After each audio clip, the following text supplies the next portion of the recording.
मेरे प्यारे देशवासियों, नमस्कार। मन की बात में एक बार फिर आप सबका स्वागत है। ऐसे तो मन की बात हर महीने के आखिरी रविवार को होता है, लेकिन इस बार एक सप्ताह पहले ही हो रहा है। आप सब जानते ही हैं, अगले हफ्ते मैं अमेरिका में रहूंगा और वहां बहुत सारी भागदौड़ भी रहेगी और इसलिए मैंने सोचा वहां जाने से पहले आपसे बात कर लूं। और इससे बढ़िया क्या होगा, जनता जनार्दन का आशीर्वाद, आपकी प्रेरणा, मेरी ऊर्जा भी बढ़ती रहेगी। साथियों, बहुत से लोग कहते हैं कि प्रधानमंत्री के तौर पर मैंने ये अच्छा काम किया, वो बड़ा काम किया। मन की बात के कितने ही श्रोता अपनी चिट्ठियों में बहुत सारी प्रशंसा करते हैं। कोई कहता है ये किया, कोई कहता है वो किया, ये अच्छा किया, ये ज्यादा अच्छा किया, ये बढ़िया किया। लेकिन मैं जब भारत के सामान्य मानवी के प्रयास, उनकी मेहनत, उनकी इच्छा शक्ति को देखता हूं तो खुद अपने आप अभिभूत हो जाता हूं। बड़े से बड़ा लक्ष्य हो, कठिन से कठिन चुनौती हो, भारत के लोगों का सामूहिक बल, सामूहिक शक्ति हर चुनौती का हल निकाल देता है।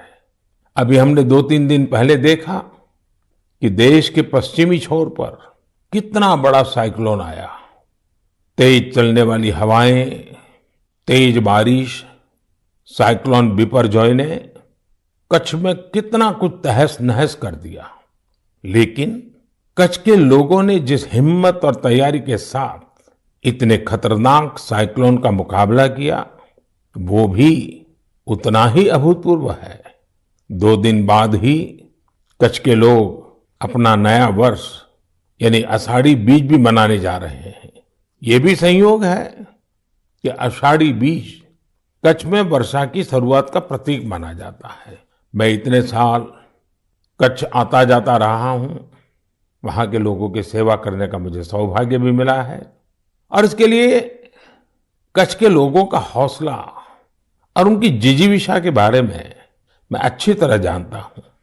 2 दशक पहले के विनाशकारी भूकंप के बाद जिस कच्छ के बारे में कहा जाता था वो कभी उठ नहीं पाएगा, आज वही जिला देश के तेजी से विकसित होते जिलों में से एक है। मुझे विश्वास है साइक्लोन बिपरजॉय ने जो तबाही मचाई है, उससे भी कच्छ के लोग बहुत तेजी से उभर जाएंगे। साथियों, प्राकृतिक आपदाओं पर किसी का जोर नहीं होता, लेकिन बीते वर्षों में भारत ने आपदा प्रबंधन की जो ताकत विकसित की है, वो आज एक उदाहरण बन रही है। प्राकृतिक आपदाओं से मुकाबला करने का एक बड़ा तरीका है प्रकृति का संरक्षण। आजकल मॉनसून के समय में तो इस दिशा में हमारी जिम्मेदारी और भी बढ़ जाती है। इसीलिए ही आज देश कैच द रेन जैसे अभियानों के जरिए सामूहिक प्रयास कर रहा है। पिछले महीने मन की बात में ही हमने जल संरक्षण से जुड़े स्टार्टअप्स की चर्चा की थी। इस बार भी मुझे चिट्ठी लिखकर कई ऐसे लोगों के बारे में बताया गया है जो पानी की एक एक बूंद बचाने के लिए जी जान से लगे हैं। ऐसे ही एक साथी हैं यूपी के बांदा जिले के तुलसीराम यादव जी। तुलसीराम यादव जी लुकतरा ग्राम पंचायत के प्रधान है। आप भी जानते हैं कि बांदा और बुंदेलखंड क्षेत्र में पानी को लेकर कितनी कठिनाइयां रही है। इस चुनौती से पार पाने के लिए तुलसीराम जी ने गांव के लोगों को साथ लेकर इलाके में 40 से ज्यादा तालाब बनवाए हैं। तुलसीराम जी ने अपनी मुहिम का आधार बनाया है खेत का पानी खेत में, गांव का पानी गांव में। आज उनकी मेहनत का ही नतीजा है कि उनके गांव में भूजल स्तर सुधर रहा है। ऐसे ही यूपी के हापुड़ जिले में लोगों ने मिलकर के एक विलुप्त नदी को पुनर्जीवित किया है। यहाँ काफी समय पहले नीम नाम की एक नदी हुआ करती थी। समय के साथ वो लुप्त हो गई, लेकिन स्थानीय स्मृतियां और जन कथाओं में उसे हमेशा याद किया जाता रहा। आखिरकार लोगों ने अपनी इस प्राकृतिक धरोहर को फिर से सजीव करने की ठानी। लोगों के सामूहिक प्रयास से अब नीम नदी फिर से जीवंत होने लगी है। नदी के उद्गम स्थल को अमृत सरोवर के तौर भी विकसित किया जा रहा है। साथियों, ये नदी, नहर, सरोवर ये केवल जल स्रोत ही नहीं होते हैं, बल्कि इनसे जीवन के रंग और भावनाएं भी जुड़ी होती हैं। ऐसा ही एक दृश्य अभी कुछ ही दिन पहले महाराष्ट्र में देखने को मिला। ये इलाका ज्यादातर सूखे की चपेट में रहता है। 5 दशक के इंतजार के बाद यहाँ नीलवंडे डैम की कैनाल का काम अब पूरा हो रहा है। कुछ दिन पहले टेस्टिंग के दौरान कैनाल में पानी छोड़ा गया था। इस दौरान जो तस्वीरें आई वो वाकई भावुक करने वाली थी। गांव के लोग ऐसे झूम रहे थे जैसे होली दिवाली का त्योहार हो। साथियों, जब प्रबंधन की बात हो रही है तो मैं आज छत्रपति शिवाजी महाराज को भी याद करूंगा। छत्रपति शिवाजी महाराज की वीरता के साथ ही उनकी गवर्नेंस और उनके प्रबंध कौशल से भी बहुत कुछ सीखने को मिलता है।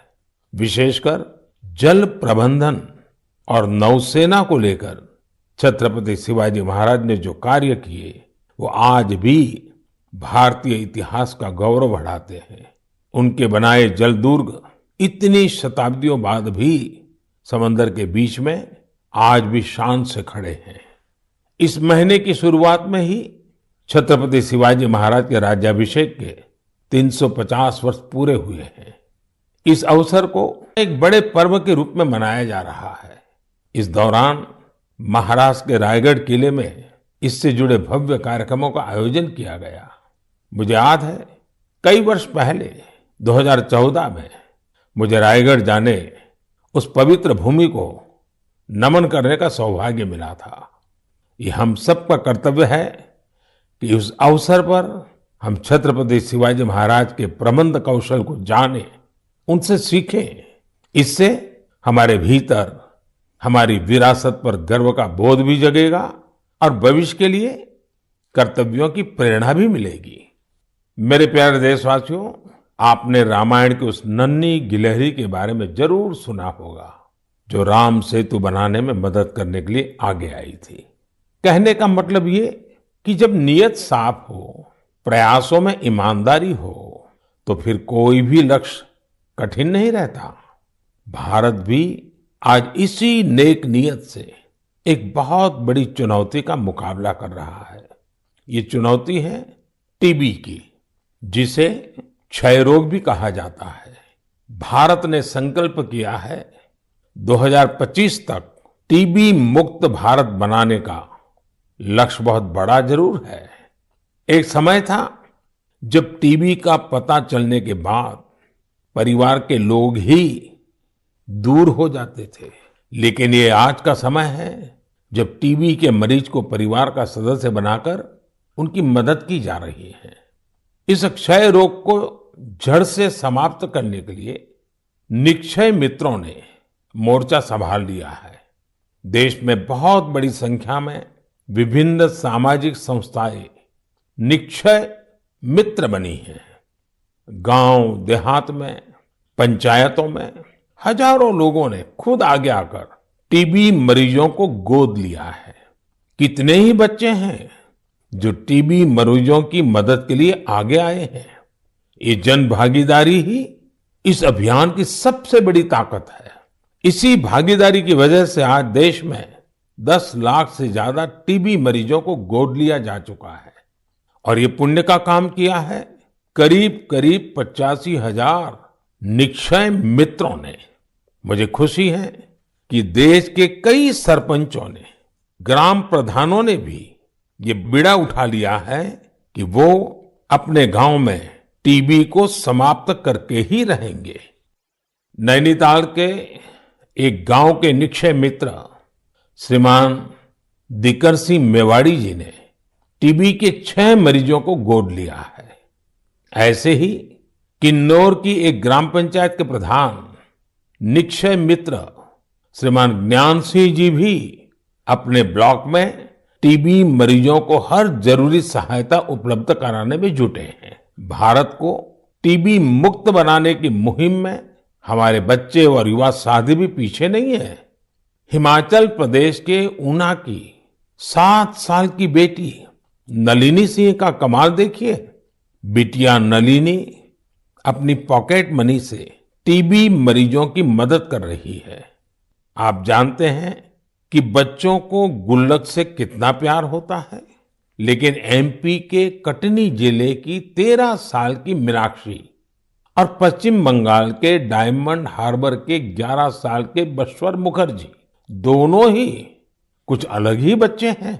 इन दोनों बच्चों ने अपने गुल्लक के पैसे भी टीबी मुक्त भारत के अभियान में लगा दिए हैं। ये सभी उदाहरण भावुकता से भरे होने के साथ ही बहुत प्रेरक भी हैं। कम उम्र में बड़ी सोच रखने वाले इन सभी बच्चों की मैं हृदय से प्रशंसा करता हूं। मेरे प्यारे देशवासियों, हम भारतवासियों का स्वभाव होता है कि हम हमेशा नए विचारों के स्वागत के लिए तैयार रहते हैं। हम अपनी चीजों से प्रेम करते हैं और नई चीजों को आत्मसात भी करते हैं। इसी का एक उदाहरण है जापान की तकनीक मियावाकी। अगर किसी जगह की मिट्टी उपजाऊ नहीं रही हो तो मियावाकी तकनीक उस क्षेत्र को फिर से हरा भरा करने का बहुत अच्छा तरीका होती है। मियावाकी जंगल तेजी से फैलते हैं और 2-3 दशक में जैव विविधता का केंद्र बन जाते हैं। अब इसका प्रसार बहुत तेजी से भारत के भी अलग अलग हिस्सों में हो रहा है। हमारे यहाँ केरला के एक टीचर श्रीमान राफी रामनाथ जी ने इस तकनीक से एक इलाके की तस्वीर ही बदल दी। दरअसल रामनाथ जी अपने स्टूडेंट्स को प्रकृति और पर्यावरण के बारे में गहराई से समझाना चाहते थे। इसके लिए उन्होंने एक हर्बल गार्डन ही बना डाला। उनका ये गार्डन अब एक बायोडायवर्सिटी जोन बन चुका है। उनकी इस कामयाबी ने उन्हें और भी प्रेरणा दी। इसके बाद राफी जी ने मियावाकी तकनीक से एक मिनी फॉरेस्ट यानी छोटा जंगल और इसे नाम दिया विद्यावनम। अब इतना खूबसूरत नाम तो एक शिक्षक ही रख सकता है, विद्यावनम। रामनाथ जी के इस विद्यावनम में छोटी सी जगह में 115 वैरायटीज के 450 से अधिक पेड़ लगाए गए। उनके स्टूडेंट्स भी इनके रखरखाव में उनका हाथ बटाते हैं। इस खूबसूरत जगह को देखने के लिए आसपास के स्कूली बच्चे, आम नागरिक काफी भीड़ उमड़ती है। मियावाकी जंगलों को किसी भी जगह, यहां तक कि शहरों में भी आसानी से उगाया जा सकता है। कुछ समय पहले ही मैंने गुजरात में केवड़िया एकता नगर में मियावाकी फॉरेस्ट का उद्घाटन किया था। कच्छ में भी 2001 के भूकंप में मारे गए लोगों की याद में मियावाकी पद्धति से स्मृति वन बनाया गया है। कच्छ जैसी जगह पर इसका सफल होना ये बताता है कि मुश्किल से मुश्किल प्राकृतिक परिवेश में भी ये तकनीक कितनी प्रभावी है। इसी तरह अंबाजी और पावागढ़ में भी मियावाकी मेथड से पौधे लगाए गए हैं। मुझे पता चला है कि लखनऊ के अलीगंज में भी एक मियावाकी उद्यान तैयार किया जा रहा है। पिछले 4 साल में मुंबई और उसके आसपास के इलाकों में ऐसे 60 से ज्यादा जंगलों पर काम किया गया है। अब तो ये टेक्निक पूरी दुनिया में पसंद की जा रही है। सिंगापुर, पेरिस, ऑस्ट्रेलिया, मलेशिया जैसे कितने ही देशों में इसका बड़े पैमाने पर उपयोग हो रहा है। मैं देशवासियों से खासकर शहरों में रहने वाले लोगों से आग्रह करूंगा कि वे मियावाकी पद्धति के बारे में जरूर जानने का प्रयास करें। इसके जरिए आप अपनी धरती और प्रकृति को हरा भरा और स्वच्छ बनाने में अमूल्य योगदान दे सकते हैं। मेरे प्यारे देशवासियों, आजकल हमारे देश में जम्मू कश्मीर की खूब चर्चा होती है। कभी बढ़ते पर्यटन के कारण, तो कभी G20 के शानदार आयोजनों के कारण। कुछ समय पहले मैंने मन की बात में आपको बताया था कि कैसे कश्मीर के नादरू देश के बाहर भी पसंद किए जा रहे हैं। अब जम्मू कश्मीर के बारामूला जिले के लोगों ने एक कमाल कर दिखाया है। बारामूला में खेतीबाड़ी तो काफी समय से होती है, लेकिन यहाँ दूध की कमी रहती थी। बारामूला के लोगों ने इस चुनौती को एक अवसर के रूप में लिया। यहाँ बड़ी संख्या में लोगों ने डेयरी का काम शुरू किया। इस काम में सबसे आगे यहाँ की महिलाएं आई, जैसे कि एक बहन है इशरत नबी। इशरत एक ग्रेजुएट है और इन्होंने मीर सिस्टर्स डेयरी फार्म शुरू किया है। उनके डेयरी फार्म से हर दिन करीब 150 लीटर दूध की बिक्री हो रही है। ऐसे ही सोपोर के एक साथी हैं वसीम अनायत। वसीम के पास 2 दर्जन से ज्यादा पशु हैं और वो हर दिन 200 लीटर से ज्यादा दूध बेचते हैं। एक और युवा आबिद हुसैन भी डेयरी का काम कर रहे हैं। इनका काम भी खूब आगे बढ़ रहा है। ऐसे लोगों की मेहनत की वजह से ही आज बारामूला में हर रोज 5.5 लाख लीटर दूध उत्पादन हो रहा है। पूरा बारामूला एक नई श्वेत क्रांति की पहचान बन रहा है। पिछले 2.5-3 वर्षों में यहाँ 500 से ज्यादा डेयरी यूनिट्स लगी हैं। बारामूला की डेयरी इंडस्ट्री इस बात की गवाह है कि हमारे देश का हर हिस्सा कितनी संभावनाओं से भरा हुआ है। किसी क्षेत्र के लोगों की सामूहिक इच्छा शक्ति कोई भी लक्ष्य प्राप्त करके दिखा सकती है। मेरे प्यारे देशवासियों, इसी महीने खेल जगत से भारत के लिए कई बड़ी खुशखबरियां आई हैं। भारत की टीम ने पहली बार विमेन्स जूनियर एशिया कप जीतकर तिरंगे की शान बढ़ाई है। इसी महीने हमारी मेंस हॉकी टीम ने भी जूनियर एशिया कप जीता है। इसके साथ ही हम इस टूर्नामेंट के इतिहास में सबसे अधिक जीत दर्ज करने वाले टीम भी बन गए हैं। जूनियर शूटिंग वर्ल्ड कप, उसमें भी हमारी जूनियर टीम ने भी कमाल कर दिया। भारतीय टीम ने इस टूर्नामेंट में पहला स्थान हासिल किया है। इस टूर्नामेंट में कुल जितने गोल्ड मेडल थे, उसमें से 20% अकेले भारत के खाते में आए हैं। इसी जून में एशियन अंडर 20 एथलेटिक चैंपियनशिप भी हुई। इसमें भारत पदक तालिका में 45 देशों में टॉप 3 में रहा। साथियों, पहले एक समय होता था जब हमें अंतर्राष्ट्रीय आयोजनों के बारे में पता तो चलता था, लेकिन उनमें अक्सर भारत का कहीं कोई नाम नहीं होता था। लेकिन आज मैं केवल पिछले कुछ सप्ताह की सफलताओं का जिक्र कर रहा हूं, तो भी लिस्ट इतनी लंबी हो जाती है।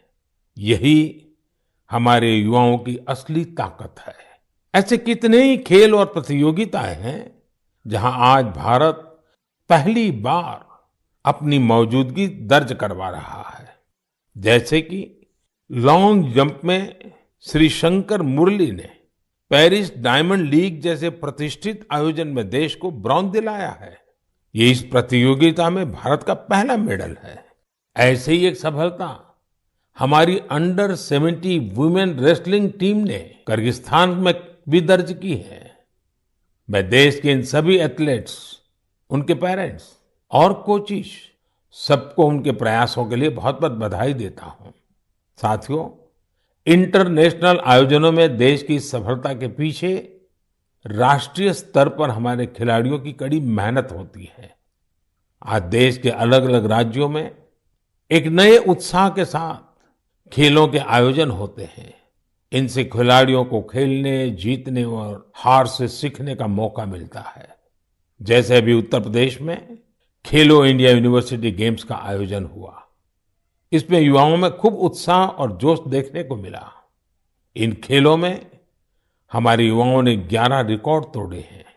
इन खेलों में पंजाब यूनिवर्सिटी, अमृतसर की गुरु नानक देव यूनिवर्सिटी और कर्नाटका की जैन यूनिवर्सिटी मेडल टैली में पहले 3 स्थानों पर रही है। साथियों, ऐसे टूर्नामेंट्स का एक बड़ा पहलू यह भी होता है कि इनसे युवा खिलाड़ियों की कई इंस्पायरिंग स्टोरीज भी सामने आती हैं।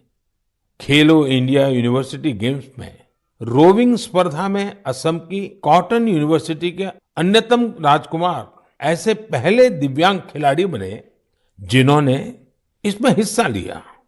बरकतुल्ला यूनिवर्सिटी की निधि पवैया घुटने में गंभीर चोट के बावजूद शॉटपुट में गोल्ड मेडल जीतने में कामयाब रही। सावित्रीबाई फूले पुणे यूनिवर्सिटी के शुभम भंडारे को एंकल इंजरी के चलते पिछले साल बेंगलुरु में निराशा हाथ लगी थी, लेकिन इस बार वे स्टेपल चेस के गोल्ड मेडलिस्ट बने हैं। बर्दवान यूनिवर्सिटी की सरस्वती कुंडू अपनी कबड्डी टीम की कैप्टन है।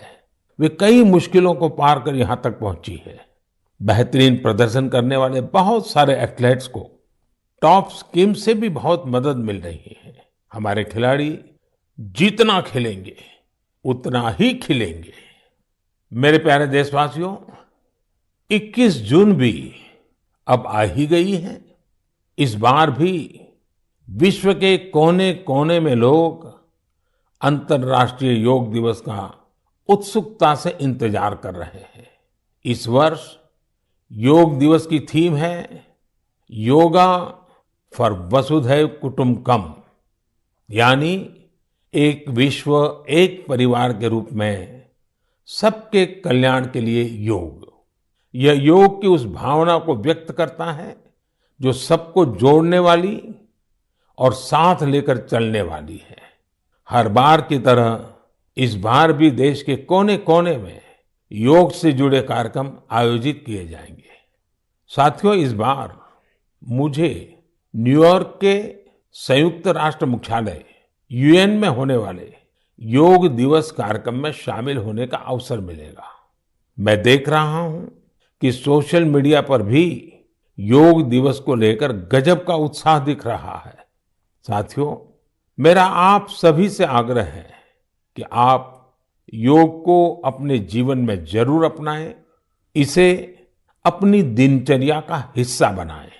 अगर अब भी आप योग से नहीं जुड़े हैं तो आने वाली 21 जून इस संकल्प के लिए बहुत बेहतरीन मौका है। योग में तो वैसे भी ज्यादा तामझाम की जरूरत ही नहीं होती है। देखिए, जब आप योग से जुड़ेंगे तो आपके जीवन में कितना बड़ा परिवर्तन आएगा। मेरे प्यारे देशवासियों, परसों यानी 20 जून को ऐतिहासिक रथ यात्रा का दिन है। रथ यात्रा की पूरी दुनिया में एक विशिष्ट पहचान है। देश के अलग अलग राज्यों में बहुत धूमधाम से भगवान जगन्नाथ की रथ यात्रा निकाली जाती है। ओडिशा के पुरी में होने वाली रथ यात्रा तो अपने आप में अद्भुत होती है। जब मैं गुजरात में था तो मुझे अहमदाबाद में होने वाली विशाल रथ यात्रा में शामिल होने का अवसर मिलता था। इन रथ यात्राओं में जिस तरह देश भर के हर समाज, हर वर्ग के लोग उमड़ते हैं, वो अपने आप में बहुत अनुकरणीय है। ये आस्था के साथ ही एक भारत श्रेष्ठ भारत का भी प्रतिबिंब होती है। इस पावन पुनीत अवसर पर आप सभी को मेरी ओर से बहुत बहुत शुभकामनाएं। मेरी कामना है भगवान जगन्नाथ सभी देशवासियों को अच्छे स्वास्थ्य और सुख समृद्धि का आशीर्वाद प्रदान करें। साथियों, भारतीय परंपरा और संस्कृति से जुड़े उत्सव की चर्चा करते हुए मैं देश के राजभवनों में हुए दिलचस्प आयोजनों का भी जरूर उल्लेख करूंगा। अब देश में राजभवनों की पहचान सामाजिक और विकास कार्यों से होने लगी है।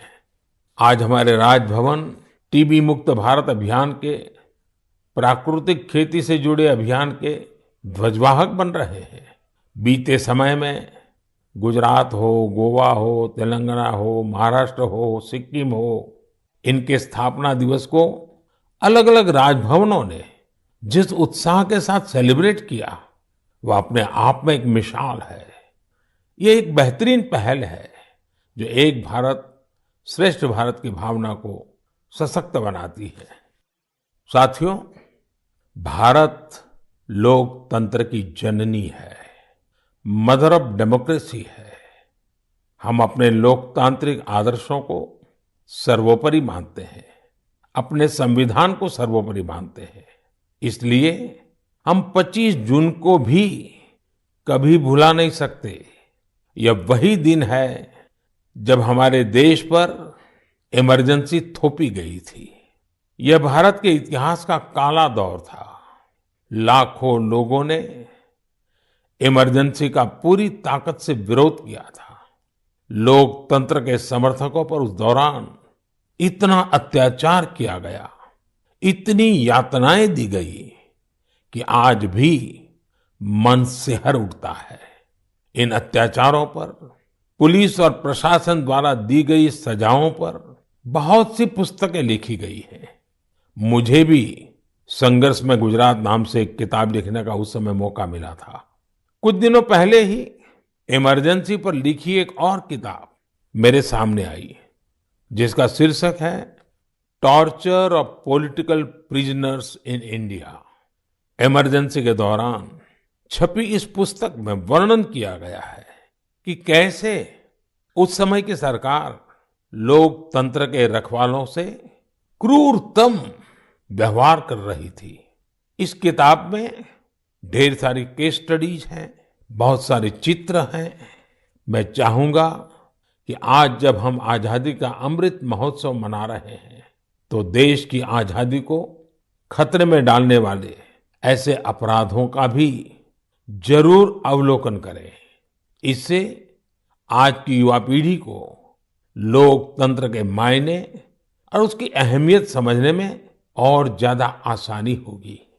मेरे प्यारे देशवासियों, मन की बात रंग बिरंगे मोतियों से सजी एक सुंदर माला है, जिसका हर मोती अपने आप में अनूठा और अनमोल है।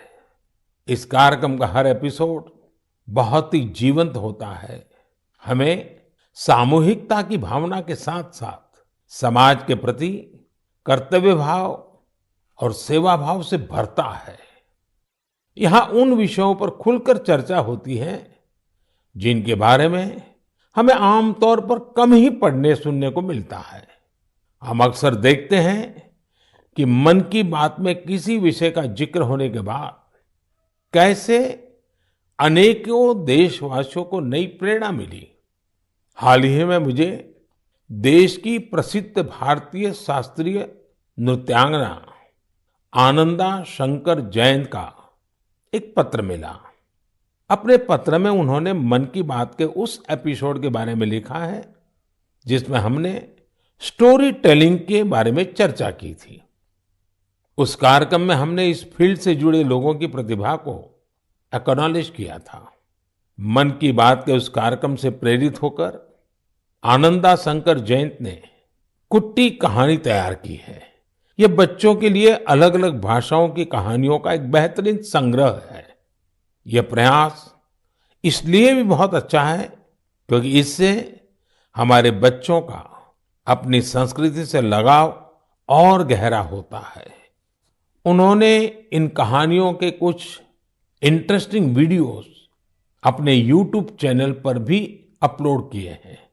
मैंने आनंदा शंकर जयंत के इस प्रयास की विशेष तौर पर इसलिए चर्चा की क्योंकि ये देखकर मुझे बहुत अच्छा लगा कि कैसे देशवासियों के अच्छे काम दूसरों को भी प्रेरित कर रहे हैं।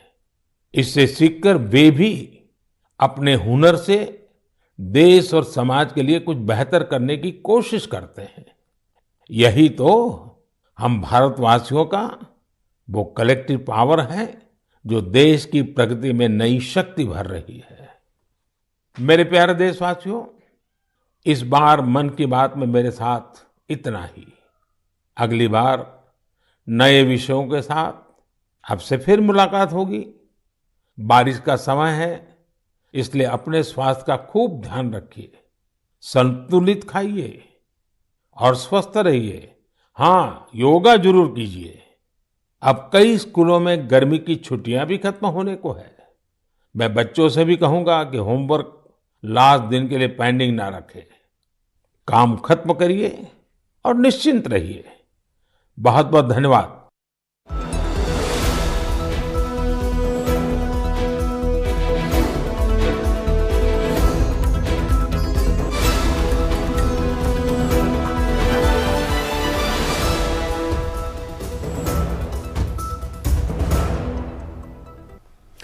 नमस्कार, मैं